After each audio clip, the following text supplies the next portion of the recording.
అందరూ అంటూ ఉంటారు మీ టీచింగ్ వే బాగుంటుంది, మీరు చాలా కొత్త కొత్తగా చెప్తూ ఉంటారు కొత్త కాన్సెప్ట్స్ అన్ని అని. How am I able to teach this way తెలుసా? That's very simple.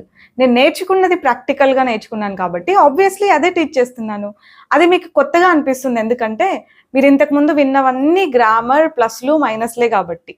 ఇంగ్లీష్లో మనం కంఫర్టబుల్గా మాట్లాడాలి అని అంటే చాలా నేర్చుకోవాల్సి ఉంటుంది. Get out of that concept, గ్రామరే గ్రామరే గ్రామరే ఆ కాన్సెప్ట్లోంచి బయటకు వస్తే ఇంకా చాలా సెంటెన్స్ స్ట్రక్చర్స్ ప్యాటర్న్స్ ఇవన్నీ ఉంటాయి. అవే నేను చెప్తుంటే మీకు అవి కొత్తగా అనిపిస్తున్నాయి అంతే. ఈరోజు కూడా ఒక స్ట్రక్చర్ చెప్పనా? మనం ఇట్లా అంటూ ఉంటామా, నువ్వు పార్టిసిపేట్ చేసావు కాబట్టి నేను చేశాను, నువ్వు జాయిన్ అయ్యావు కాబట్టి నేను అయ్యాను. ఇలాంటివన్నీ చాలా simple. I participated because you did, I joined because you did, I danced because you did. ఇలాంటివి చాలా చెప్పొచ్చు. డిడ్డా లేకపోతే మళ్ళీ I danced because you danced ఇట్లా అలా అంటే we don't have to repeat the verb. ఇలా హెల్పింగ్ వర్బ్తో ఎండ్ చేసేసేయచ్చు అనమాట. ఇదే సెంటెన్సెస్ నెగటివ్లో కూడా చెప్పొచ్చు.